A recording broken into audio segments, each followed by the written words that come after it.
Welcome to a very special podcast chat at the Poison Pen. I'm John Charles, and my guest today is Evelyn Richardson, who, when she's not penning historical novels, is better known as mild-mannered librarian Cynthia Johnson. I'd like to welcome Cynthia to our episode today. And why don't we start by having you tell us a little bit about yourself before you became a writer? I was always a reader, and so I discovered Jane Austen one snow day when I was at home, and I thought I was impressed with myself, so I thought, oh, I'll read something very grown up. But I adored it, and so I devoured Jane Austen, and then I discovered Georgette Heyer, and I went down the same rabbit hole that every other Regency author's gone down. So. Now, I've read somewhere that you grew up in Rockford, Illinois. Yes. And your Yeah. parents were kind of ahead of their time.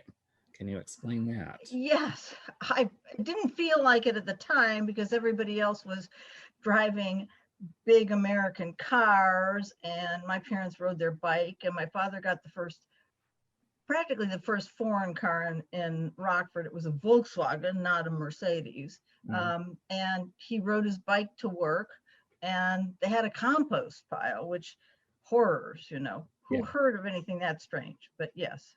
And they didn't subscribe to the local paper. My father subscribed to the Illustrated London News and the Wall Street Journal, and he just read the column of international news down the side. So, and we didn't have a television, so I had nothing to say to any of my classmates. So I had to go into books, You kind of, developed your own personal world there, I guess. Yes, and it's much more controllable. Yeah. There you go. So you discovered Jane Austen. I think that was in high school. Tell us a little bit about your relationship with Jane as a reader. Well, I liked women who knew their own minds. And Elizabeth was just going through the same things I was. In grade school, we were friends with all the boys, and then we went to junior high, and all the sophisticated girls from the other side of town were wearing nylons, and they had bouffant hair, and I still had long hair. So, I related to Elizabeth and all the other Austen heroines a great deal. So high school passed, you went on to college, and that kind of had a role in your later career as a writer because you kind of majored in several different areas. Talk a little bit about that. I went on reading Jane Austen again and again, and I did sort of branch out into the 19th century English literature a little bit, but then I tried to stay in the century by becoming a French major as well. And the other thing was that I went to a girls' school, and it was so wonderful that nobody cared about your social life. Nobody knew who was meeting you at your locker or anything like that. They just wanted to talk about intelligent stuff, and they all wanted to go on and do something important. That was the 60s, so nobody interviewed when the corporations came to town. They all just went into law and social work and politics. And, I was in my milieu, and actually, one of those people, the student government, went on to something a little bit bigger than that, Hillary Rodham Clinton. But yes. And you also kind of did some work exploring other authors like Fanny Burney, I think. Yes, my advisor, Patricia Myers-Fax, was just wonderful. She, I had her for a satire class, and she really got down to the nitty-gritty. She said, one day we were talking about satire, and she said, well, now why is this funny? And everybody's used to referring to great intellectual things, but when she asked that basic question, everybody's like, so I wanted to do my thesis with her, and she was the one who suggested Fanny Burney. And so I did my honors thesis on Fanny Burney and society at the time, because she wrote not only novels, but of course, wonderful letters, and she was connected with so many interesting people. So for those who don't know who she was, give a little bit of background about Fanny. She was really one of the first female novelists. There were others before her, but she really caught the eye of society. The Prince Regent liked her books. She came out under her own name. Her father was Charles Burney, who was a famous musician. They were friends with the Herschels, and she was at the palace for a while with Queen Charlotte. So she knew lots and lots and lots of people, including Samuel Johnson and Mrs. Thrale, if people know more about early 19th century stuff. And she married a French emigre and was over in Brussels when there was the Battle of Waterloo and had a mastectomy, if you can believe it. Yeah, so quite an interesting woman. And then, like so many authors, you kind of had some doubt about a long-term career as a writer, so you went off in a different direction. I never even thought I'd be a writer. I wanted to earn my keep. I wanted to be important, but my mother suggested, why don't you be a librarian? So I became a librarian, and all my other friends were off doing extremely important academic or legal things. And so I thought, well, maybe I'll go into academia, though I loved my daily job. You just didn't earn very much money or have a great reputation for that. But I went back to academia and then realized that there was absolutely no market for them. Mm-hmm. So I stopped before I got my doctorate, and I went back into libraries, and I realized, Cynthia, you adore being a librarian. So that was what I became. And now that I'm looking back on my life, I'm really proud of that, because libraries are such wonderful places. And yet, ironically, it was the library profession, the kind of boom bust cycle of looking for a job, that pushed you into writing. I don't think a lot of people realize this, but there's cycles in the world of libraries where there's lots of jobs and then government funding gets cut back and you're searching for jobs. So kind of talk about that and how it led to your first book. I thought there was something wrong with me, and maybe there is, but it took me 9 months to find my first job. And then I went back into academia, and I worked in an academic library, and I looked for my second job, and by then I had credentials, but it was when, as you say, jobs were very, very, very tight. And so I thought, okay, I've got to keep myself from going crazy, because in those days there was not an answering machine. So if you weren't home and the call came, you were sunk. So I stuck around home and I started to write, and I just really enjoyed it. It was just everything I liked. My thesis advisor had told me, Cynthia, you're not stupid, you just can't write. And she's right, but I had trouble writing academic things because I never knew. I would say to myself, how do you know that's right? How do you know that's right? My sister, on the other hand, has no problem with that. She knows she's right. But when I started writing fiction, then it was different, because I know it's right because I said so. Yeah. And I got to pay back all those really sophisticated teenage girls who had dark hair and dark eyes. I came from a Swedish town, so being blonde was nothing, but if you had dark hair and dark eyes, you were really cool. So you're writing and you're creating your first book, and even the road to publication was not exactly uneventful. Can you tell us about that? No, I didn't expect it to be easy, but I at least knew the market or the publishing houses better than a lot of people, because as a librarian, I'd been buying books for years. So I knew the ones to approach and the ones who did those lines. So I sent my query off to Walker and got a little postcard back about 6 weeks later and said, thank you very much, but no thanks. So I sent it off to Fawcett, and they wrote back, thank you very much, but no thanks. And I sent it off to, I think, St. Martin's, and 6 weeks, just right on the dot. But then I sent it off to Penguin. And I didn't hear, and I didn't hear, and I didn't hear. And everybody else had been so prompt. So I called them up and they said, "Oh, you sent us a query letter?" And I said, "Yes." And they said, "You sent the first 3 chapters with it?" And, "Yes, yes." I said, "Oh my goodness, we're terribly sorry. Would you mind sending it again?" And I said, "Well, no, I'll be happy to." So And this was the days before just putting a disk in a computer and printing something out. It was a little bit more complicated to... yeah, there was word processing by that point. And my first husband was an electrical engineer, so we did have a word processor.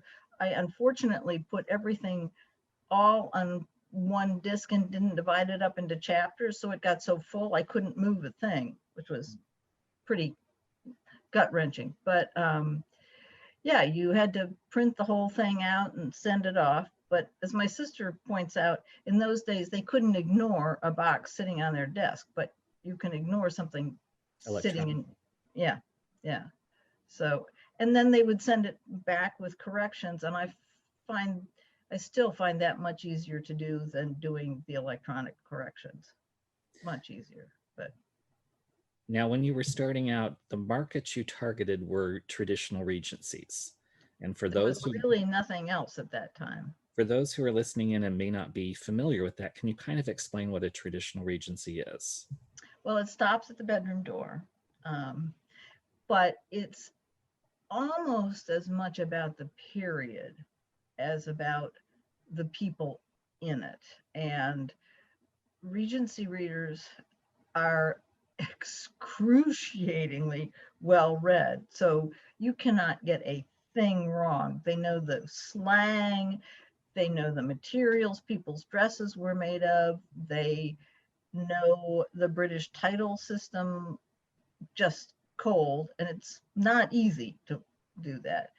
But fortunately for me, that was just great because I love research. So, I went to the Boston Athenaeum and got copies of Ackerman's repository. So these are love stories set Love stories, yes. between yes. about 1810 or 1811. 1810 to 1820 was the Regency, yes. And they're stuck pretty much in there. Most of them at the time were built around the London ton, as they called the world of high society. See, I've been mispronouncing that for years. I'm glad you said it. I always called it the ton or something. I don't know, but it's the ton. Well, that's the advantage of being a French major. Yeah. So now they've expanded more, but at that time, I think you might agree with me that they were mostly, there was some set in the countryside, but mostly in mainly London and the upper class. Upper class, yeah. The whole ritual of finding a spouse in the marriage mart. Yes. Yeah, I mean, there were exceptions to that, like Carla Kelly would kind of do takeoffs on the traditional Regency, and you did in your own books. You, as you got your first book published, what was your first book? The Education of Lady Frances. And that was in 1989, correct? Yes. And that kind of kicked off your Regency career for a while. Yes, it was sort of an interesting sell because I didn't want people in the library to know I'd written a love story, Oh. So I picked my pseudonym, which is, it was going to be Evelina for Fanny Burney's Evelina book, but they said at Penguin, nah. So I became Evelyn, and Richardson's my grandmother's maiden name. But it was all for naught because they called me up at the library I got the call at the library when I was sitting on the reference desk. So the entire world knew. And they said, well, we like your book, but are you going to write another? And I was like, another? I never even thought of it. And they said, well, you're not going to go off into science fiction or mystery or anything. And I said, no. So then I had to come up with a second book. So. And I'm going to quote something that you had said, because when you're writing your Regency romances during this period, your theme tended to be the plight of the independent, original, intelligent, and intellectually curious person caught in a society where fashion and social standing are the abiding preoccupations of his or her peers. So essentially, you're writing about the odd duck or the fish out of water. Is that correct? Story of my life. Yep. And finding an intelligent man, really difficult. They kind of, your heroines are kind of blue stockings in a sense because they're doing things that are not the norm for their era, their period. Talk a little bit about your kind of heroine, how you created her. My kind of heroine first, and increasingly now as I go along, is somebody who's passionately interested in something and goes along following that interest and suddenly realizes, oh, the rest of the world isn't there. They're all standing back and kind of looking at me. But she's not about to compromise and do something stupid just so she fits in. And ultimately, that's what draws the hero to her, because he's sort of in the same boat, but because he's a man, he has a lot more latitude to go off and do what he wants and follow his own passion. Some of the examples of your heroines are women who would wanted to teach those in society who don't necessarily, were not thought of as being the prime recipients. I can't remember which book that was now, but My Wayward Lady was, that's it. Yeah. yeah. And my heroine discovered somebody she knew back from her village in London is sort of perplexed, and it turns out that that girl had gotten in trouble with a local person and had to go to London, and became she did the only thing she could do, which was to work in a brothel. And so my heroine marches over there to see what's what, and is kind of taken aback because the person who was running the brothel is really quite intelligent and forceful herself. And so my heroine's bored to tears in London. She's only there because her sister is getting married to somebody very fancy. She thinks, why not teach these people all the things that I learned? So she gets quite involved in that. And they enjoy learning, and they also enjoy being treated as somebody who's a person, not just a thing. So you had your career with Signet, writing traditional regencies, and then the traditional regency market kind of died about Yes. 2005 or something, because for 20 years or so, you could depend on at least 5 or 6 or even 8 titles a month coming out Yes, you could, yeah. from different publishers. But for some reason, tastes change, readers change, and they fell out of fashion. And you now had to kind of reinvent yourself as an author. And that was not exactly an immediate kind of thing. It was took a long time. I'm still working on the part that became my reinvention. They told me that they were closing the line, and they asked me if I wanted to write anything else, and I said I hadn't really thought of it because I don't think of myself as a writer. And she said, well, what about contemporaries? And I was like, nah, I couldn't do it. And it took me a long time to figure out why. Then I went to a workshop put on by Gail Eastwood, another Regency writer, and she made me realize it's my voice. My voice just isn't contemporary. Once again, I don't fit into the contemporary world. So they asked if I wanted to write a fictional biography, and I chose somebody after whom I modeled one of my heroines in A Lady of Talent, who was named Angelica Kaufman. And they decided she wasn't well enough known. I still disagree with them. It took me 5 or 6 years to write the book, because when you're writing something that's about somebody who's true, you have to be a little bit more careful. Mm-hmm. So I've sort of done some half-hearted attempts to sell it, but I think it needs maybe a little more conflict, or it needs some tweaking. In the meantime, I really missed writing Regency. So I went back and wrote them just for my own amusement as much as anything else. But selling it, was difficult. But you did, and that's now your new I did. book, The Mistress of Fashion, Juliet's Story. Yes. I tried to get agents and they all said, oh, if you'd only come to us right after they closed the line. Actually, I got Signet to reprint the first two books together, which they did in 2006. And then the director of the library walked into my office. She was director and I was assistant director. And she said, there's somebody on our who's contacted our website asking if Evelyn Richardson works at the library because she's dedicated so many books to the library. And it turned out to be Neff Rotter from Belgrave House. And she asked me if I had my rights back and asked me if I wanted to publish ebooks. So I got my rights back and all the ebooks were up and they've been selling regularly since 2005. But looking around for another publisher was really, really difficult. And finally, I saw that, I guess on a Regency website, that Carla Kelly had sold hers to Camel Press. So I contacted Camel Press and the editor said, actually, I'm going to be in Camel Press is in Washington State, said, actually, I'm going to be in Boston over just before Christmas. Let's meet. So we did, and it turned out that she'd been a buyer at Walden and she remembered Evelyn Richardson from back in the day. So that's how it came about. And tell us a little bit about the story. Who is Juliet?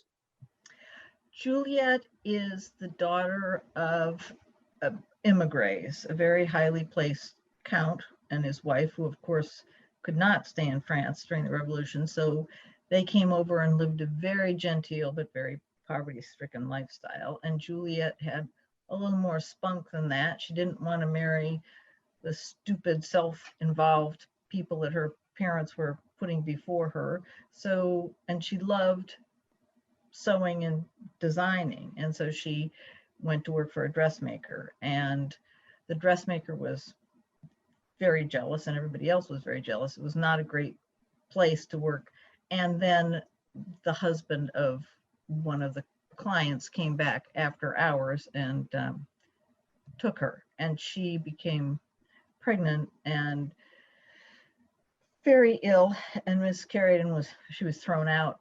And she went to see an actress for whom she designed a number of things. And the actress was friends with the woman who owns a very high class establishment on St. James's Square. And that woman recognizes immediately that this is a woman of quality who is just the sort of person that she wants to have.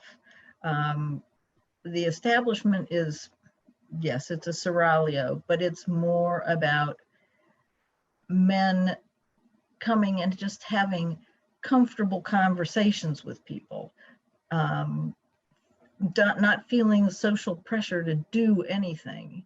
And here my college roommate was useful. She's a psychologist in Washington State. And I asked her if I was thinking the right thing, that men go to women like that because they want a relationship that's sort of upfront. There are no hidden, are you going to marry me or anything like that. And she said, a lot of times that really is true. Men just want some place that they can just relax. At least that's the world I've created in Mrs. Gerard's establishment. And so while she's there, she meets somebody, and that's how you kind of set up your first romance.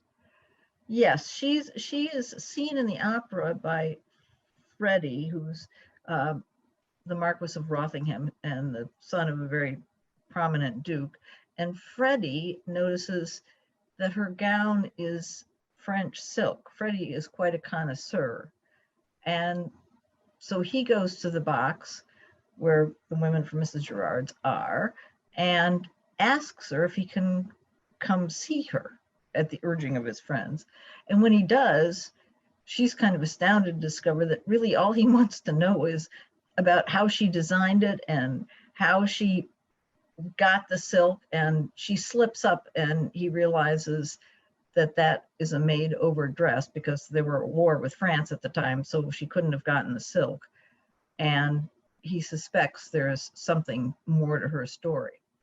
And then his brother Adrian cannot believe that Freddie keeps going to Mrs. Garrard's, and so he follows him. And Freddie invites Adrian in to meet Juliet, and both of them are smitten. Adrian is a gallant soldier who's been in the peninsula, and his passion is going out and saving people as well. So now this Mistress of Fashion Juliet story is what we would probably call a Regency historical versus the traditional Regency romances. So can you kind of explain a little bit about the difference and how you had to write a slightly different way for this book? I hope I put more emotion into it. Definitely had to put sex in it, and that is very, very hard to do. I find when I'm reading other authors, I often skip over the sex scenes because very, very few people can do a really good one. And it's not a good sex scene unless it moves the story forward emotionally. And that's tough to get the graphic details of sex in and the emotion at the same time. Very, very tough. I was reading Riley's The Duke, A Baby and the Lady, and I was struck by her incredible tenderness. I don't think I've ever read a book where there was so much just real tenderness between two people as in that book. And that's what I would like to aim for. There's also, I think, a little bit more, I don't know whether it's mystery or the plot intrudes a little bit more. I mean, I have war scenes in here. I have people struggling with depression. The hero and the heroine both help one another heal from trauma. Yeah, her attack and his war experiences. Yes, yeah. So your books, the series you're writing now, is a little bit closer in tone. For readers who might not be as aware of the nuances, your earlier books are more Jane Austen in style and tone. Now you're moving towards, if we can give a really current example, the Julia Quinn Bridgerton series. So there's a little bit more emphasis on the sensuality, on the emotions, on a bigger kind of story, I guess. I hope so. I mean, the person I would say is my absolute idol is Loretta Chase. Yes. Mm-hmm. No one writes a hero like Loretta Chase. And interestingly enough, she started out writing traditional Regencies. And then she did move into Regency historicals. And many, many years later, I read, I think, The English Witch, and I thought, oh, what a good book. Actually, I was introduced to her by my editor at Library Journal because I have been reviewing historical fiction for Library Journal for 40 years. And when I wrote my Regency, Francine Fialkoff asked me if I'd review a Regency. And so I reviewed Loretta's without realizing that she lives like 50 miles away from me. But I was really, really impressed then. And that was a traditional Regency. But yeah. One of the other things that I really found interesting, and you may have done this intentionally or it may have been subconsciously with Mistress of Fashion, is your heroes. They're all brothers, but they all kind of represent the three different, I'm not sure career choices is the right word, but how if you're in a titled family, the eldest is the one who gets the title, one of them goes to war and one of them goes into the church. Was that a conscious kind of decision? It was conscious in that that's the way it happened. The standard thing. Yes. Yeah. And as far as Freddie's not so obviously in a helping profession, but John, who's the vicar of St. George's, Hanover Square, and Adrian are both moved by passion for helping people. And Freddie does in the less obvious way. But so that tied through nicely as well. Does that mean that we're also going to see some of the other brothers as potential heroes in future books, or Well, not want to share that with readers? my sister, I've never had anybody as a beta reader before, but I gave this with great trepidation to my sister because she's extremely bright and extremely critical in a good kind of way. And I told her what I thought was going to happen in the third book, which I'm writing now, which is about the woman who runs the establishment. And she said, "Oh, she's got to be with John, who's the vicar." Mhm. And I was torn, but I couldn't do it. But now I've only planned to write a trilogy, but I've got to take care of Freddie, Mhm. and I think I've got him figured out, but I also have to take care of John, and that's a little harder to figure out. But I got to finish book 3 first. So The book 2 is in the works. book 2 has been turned in, yes. So it's finished. And book 3 was the one I was actually going to write first, about the woman who owns the establishment, Mrs. Garrard's. But again, my sister said, I think that should be the last book. Yeah. And so, yes. And I thought it would be the easiest to write. It's turning out to be the toughest to write. Okay, let's kind of take a segue here. You mentioned that you were also a reviewer, longtime reviewer for Library Journal. Yes. Being a reviewer, does that affect how you are as a writer? Being a writer, do you look at books and talk about the whole dichotomy of reviewing books and writing books? Does it influence you? Are you kinder to authors? Are you harsher? Are you? I may be harsher to authors because I see what they could do, but I never make a criticism without a suggestion about how they should fix it. Okay. So if there's something that I'm made uncomfortable with, I'll say, I wish they'd made the ending longer, or they ended it too soon for me, or I would never say anything really nasty, because so many people do that when they're criticizing. And unless you've struggled through writing, you just do not know. Yeah. And what's the point of criticizing something unless you're going to help somebody be better? Yeah, that's true. Now you mentioned you were a longtime reader, and I know especially this last year or so, many of us have really returned to reading. What have you read that you'd like to share with other readers? Well, fortunately, I have this fabulous person named John Charles who sends me books. For years, I would not read Regency books because I thought I'd just compare them and go into a decline. And so I read a lot of contemporaries. And my favorite, not new books, but, Jenny Cruzy. I have you. There's one you should read. I've been telling you about. Finley Donovan is killing it. I think she's the new Jennifer Cruzy. I will do that. Our library's been closed, and all of us were opening on Tuesday, and all of a sudden all my reserves have come in. So I've got a ton to read, but I also got a 640-page book from LJ to review. So it'll be a while before I get to your suggestion.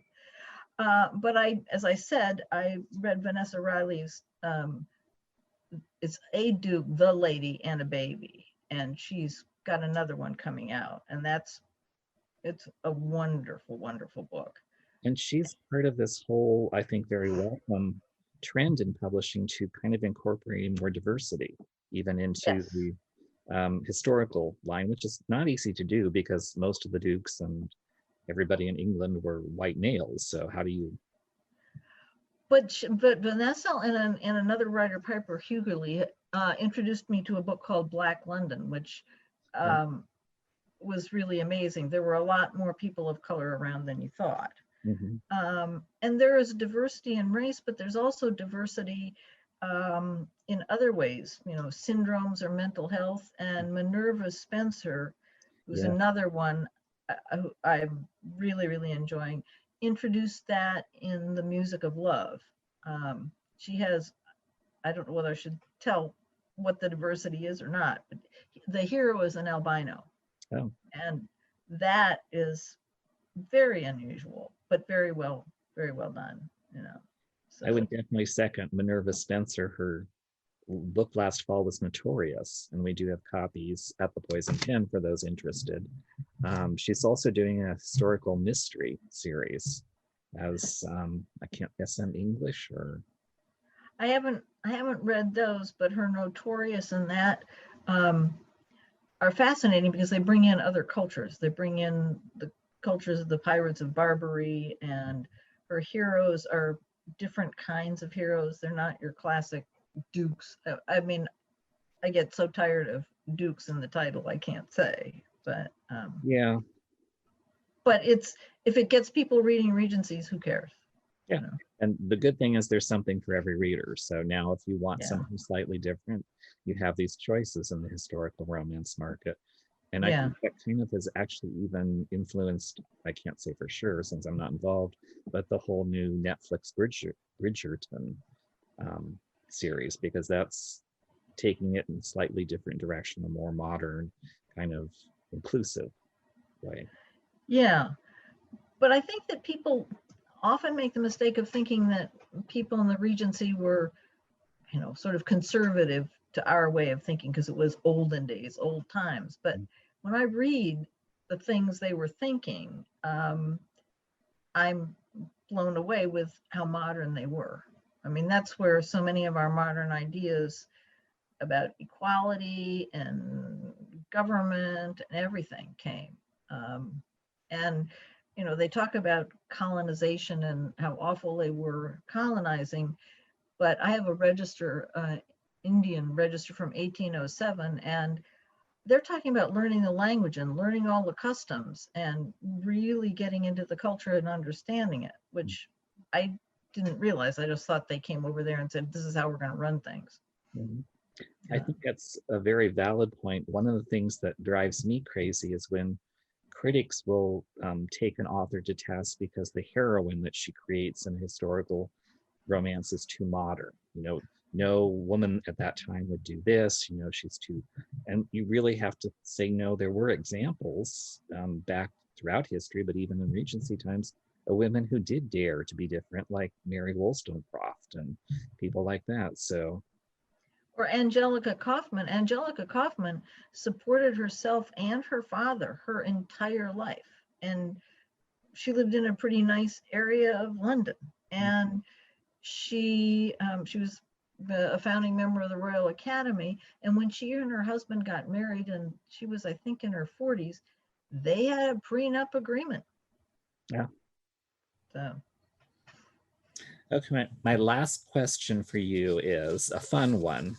What is the story about you being known as the Raccoon Whisperer? Well, everybody knows I'm a sucker for animals anyway. But we moved into our new library, and we knew there was something around because, you know, food would disappear off the staff room table, and finally they thought there was something going on, and they would put out tuna fish to try and catch whatever it was. And I was sitting at the reference desk one day, and this man came up to me and he said, "You're not gonna believe me, but I was sitting in my chair and this raccoon fell out of the ceiling." And I said, "Oh, yes, I would believe you, absolutely." So I went over, and meanwhile it had scuttled along, and I went over by all the internet people that were on the computers, and I said, "Did you see a raccoon go by here?" And the guy said, "Well, I did, but I thought I was seeing things." By then he'd run down the stairs and started to head out, but a very officious city member, somebody from town government, came waltzing in like this, and he went, "Ah!" and climbed up and was hanging over the balcony from a railing. And so I grabbed a recycling bin. And well, actually, by that time, the director had called the police, and the policeman walked in and he said, "Well, what do you want me to do?" And I said, "Get fired. They'll know what to do." But so everybody was just standing around. So the director and I coaxed the raccoon into the recycling bin.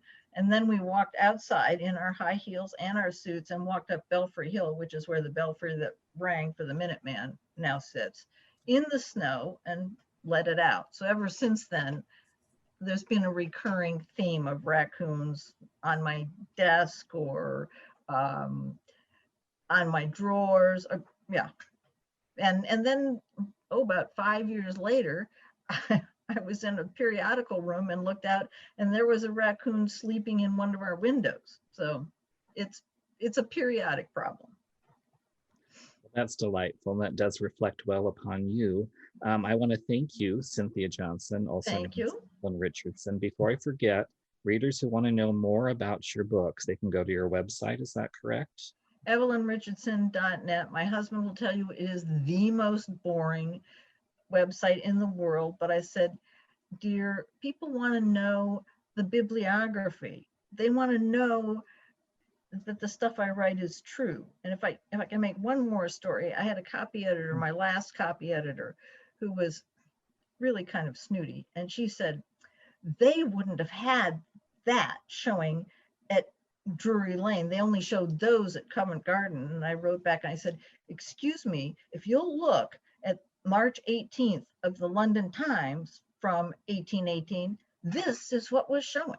So that's what Regency people are, and that's why I created my website the way it is. Yeah, never challenge a librarian on facts. It's a losing battle. Sometimes, I tried to find the color of Lady Jersey's eyes, and I got something from the ALA Portrait Index. They sent me the 1813 book, and it still didn't show me what the color of her eyes was, so I had to say sparkling. But I thought, if a librarian can't find it, who's going to challenge me? There you go. And Evelyn's new book is Mistress of Fashion, Juliet's Story. We do have copies available, or we soon will, at the Poison Pen. So feel free to go online to the store and order a copy. Find out more about Evelyn's backlist at her website. And thank you all for tuning into this special podcast episode. Thank you so much, John. Hello. We hope you're enjoying our programs and podcasts with authors. We'd like to expand them, and your help would be appreciated. Please make a donation at poisonedpenfoundation.org. 100% of the proceeds will go to help connect authors with readers in this difficult time. Thank you.